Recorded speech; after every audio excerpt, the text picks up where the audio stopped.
François-Olivier Gisbert, dans le livre que vous avez écrit et dans lequel il se confie à vous, il dit notamment qu'il a été l'ennemi public numéro 1 après sa chute et la dépossession de ses biens. Alors que depuis hier, on a l'impression à l'inverse que c'est un véritable héros national. Est-ce que ça veut dire que Bernard Tapie, c'est à la fois le meilleur et le pire, y compris dans la relation aux Français ?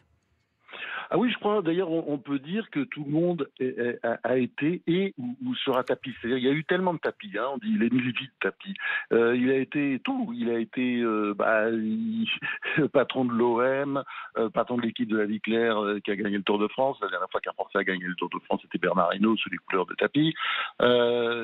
Chef d'entreprise, enfin, chanteur, enfin, acteur de théâtre, j'en passe et des meilleurs.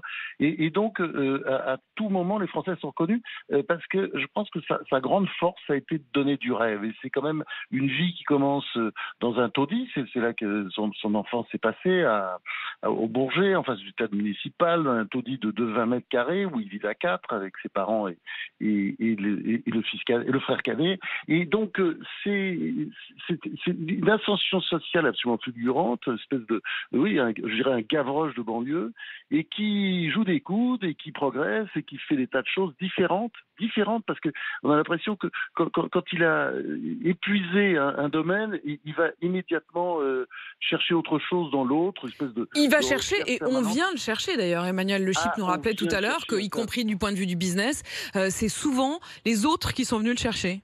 Vous avez bien lu le livre, c'est ça qui est fascinant quand Mm. on regarde sa vie. C'est-à-dire que c'est Bernard Hinault qui vient le chercher en disant j'ai une atroce tendinite, il vient le voir avec des béquilles. Bon, on veut plus de moi dans mon équipe, est-ce qu'on pourrait pas faire équipe ensemble? Donc ah oui, très bien, je vais faire ça avec la Vie Claire, ça va très bien marcher ensemble. Tout est comme ça. C'est Edmond Charleroux, la femme de Gaston Defferre, qui lui dit ah ça va pas du tout l'OM, est-ce que vous pourriez pas le Viens, reprendre ouais. parce que vous avez réussi le Tour de France? Enfin, tout est comme ça. Et vous avez raison. Et sur les entreprises, c'est pareil. C'est-à-dire qu'il y a une espèce de disponibilité et la vie, je dirais pas que la vie est une fête, puis de toute façon il y a eu des hauts, des bas, c'est les montagnes russes, la vie de Tapie. Mais c'est une espèce d'ouverture comme ça, permanente, et puis de toute façon quand on a épuisé un genre, c'est pas grave, on passe à autre chose.